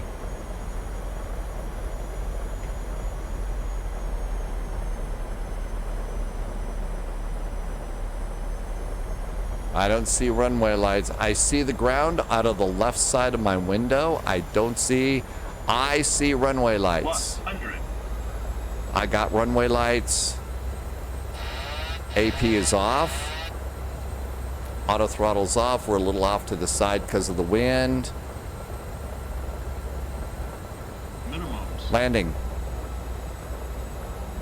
200 feet at minimums. If you can't see it, you're going around. We were a little high on the approach. It's a long runway, but I think we're going to move just beyond the touchdown point. That's also another automatic go around. 30.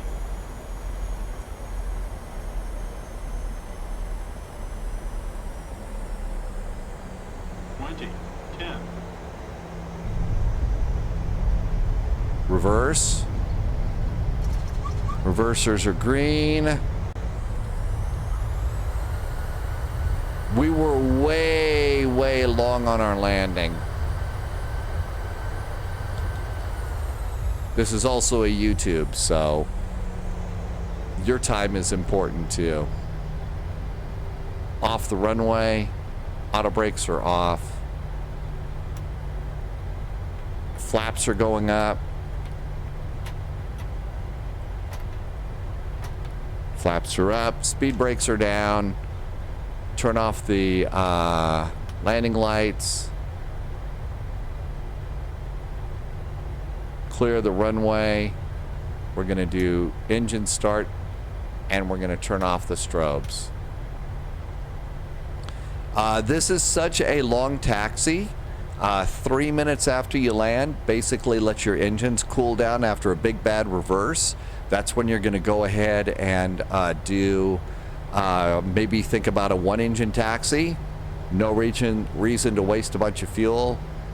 You might also do your flight directors at this point. That's going to stop things flashing at you too much while you're taxiing in. And at this point, that's about the most that I'll do in terms of preparing the cockpit for getting close to the gate. Concentrate on your taxi first. Look at that. We didn't bend the wings or scrape the paint. And it's raining, so our airplane doesn't have to go to the airplane wash. And again, the long taxi from the Polderbahn.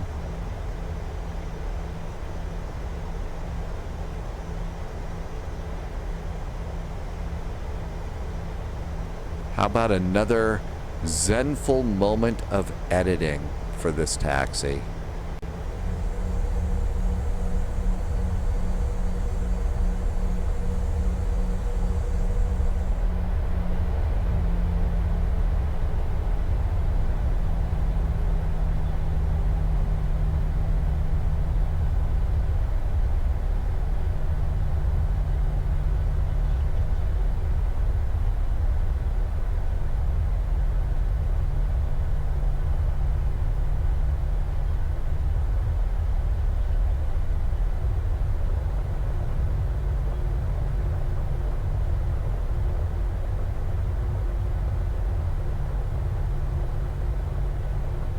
And with the zenfulness over, we're coming up on taxiway Delta. We already know that this is the south route. This is the route that they're going to use the runway, taxiway that they're going to use to take you on in. Boy, if only the taxis around, you know, Amsterdam and Chicago were that simple that you could use a couple little edits like that, right? And so now as we get ready to come in here, we got a few more crossings to do, but now we'll come up. Real world in Europe, they're not going to do this. I'm going to go ahead and start up the old APU as we get in a little bit closer. And everything is nicely off here. About the only thing that I've forgotten here is to take the transponder from Terra down to just transponder. And reminding ourselves where we're coming in here, there is taxiway Delta. After Delta, we're going to look for Alpha, and we're going to come on in here. So looks like we're getting ready to make our turn here to the Alpha taxiway, which is a nice little left turn up here, and there it is. The moving maps really do help you find your way around, but if you get a chance to just kind of prepare, you're going to be a little more snappy with what it is you need to do, and that's just going to get you to your gate a little bit sooner. Quick check over here. This is the way we're going this way. APU should be coming up nicely, and we should have a terminal with some nice warm jetways coming up here next. So there's that turn.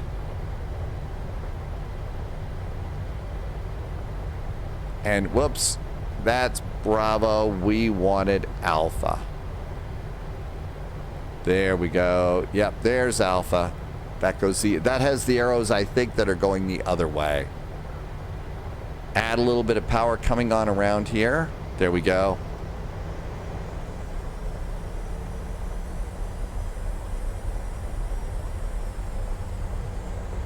Okay, there's Juliet. I think this Juliet area here is a big de-icing pad in the winter.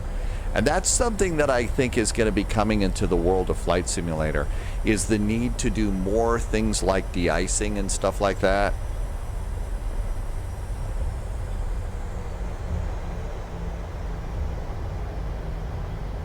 I've been also kind of flooring it a little bit here just to get a little bit more oomph out of the taxi so we can get to the gate.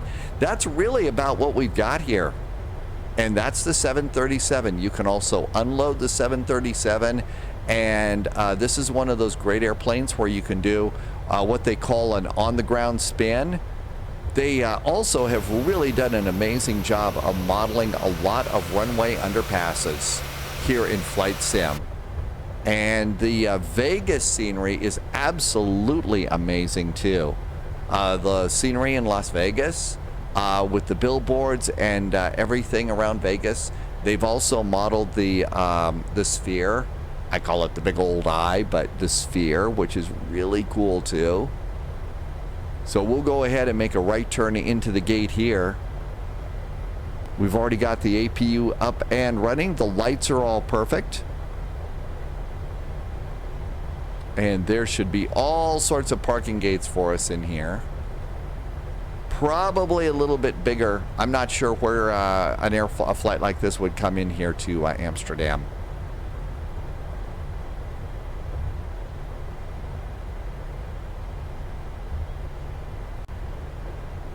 Yeah, these all look like they're wide body gates. There's 2 jetways. I think there's 2 jetways over here too, right? Well, let's go ahead and grab this one. This one looks kind of neat. There are also some jetways, and one of the biggest, most anticipated airplanes in Flight Sim is the A380 that's going to be coming out soon. And that A380, there's a lot of excitement. There's also good gates for that in some cases. So we're going to go ahead and grab this one. And this one is just straight in. It's one of those double jetway gates too. So this is where we'd bring in the big airplanes. Sometimes it's kind of hard to see the yellow line going in at some airports. There it is. We're also going to start getting better examples of gate guidance coming in too, which is going to be quite nice.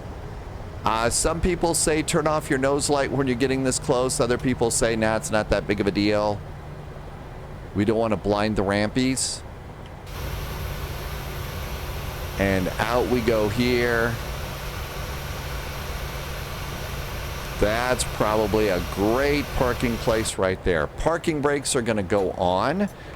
Verify, did we get the APU up and running? We did. Fact is, let's just flip it on over to the APU. Engine's going off. We'll stop squawking. Let's come on up here. We'll also turn on the APU bleed and also the isolation valve. We're going to turn off the probe heaters once we get on the ground, and at that point I'll turn off the beacon. So that's looking good too. Now we can come over here, slide off to the right, and we'll do menu, FS actions. We'll go to ground services. We'll put the chocks in place. We're going to request a ground power cart, and let's request a jetway. And let's see what we get as far as a jetway. Hey, look at that. It even shows the right jetway for us.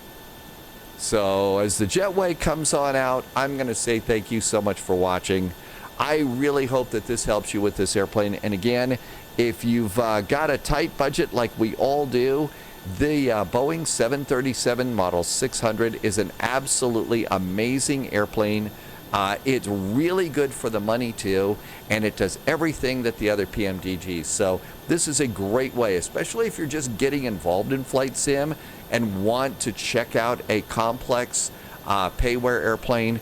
You really can't beat this one. And I am not sponsored by PMDG in any way. Nobody's paying me to say this. I just think it's a really fun airplane. And PMDG has built a really solid airplane too for doing a flight on VATSIM. If you're going to do another flight, you would come on down here and you would go return and you would go to doors and you would open up the 1L door. Return over here. We'll go back to ground services. You'd move off to the next page and you would come over here to, we have 108 passengers. Put a 0 in here and start deplaning the airplane. Come over to the next page. You can see the what we have as far as cargo. Put a 0 in each one. Put a 0 in each one. And then request. And this is going to get all your loader carts. And you can even come outside if you want a little bit of immersion. Takes a while for them to get here, but you can unload the airplane like that too. Fact is, here comes a loader. There comes the loader right there. At one point in my videos, I always do like to mention that I have a private pilot's license. I am not a commercial pilot. I can fly a Cessna 152, a 172, and a Cardinal. I've been flight simming for years, and the whole goal of this video is not necessarily to do this the right way versus the wrong way in the real world. This is what works for me, and it's what works in the sim, at least the way the sim is right now, and my hope is it works for you.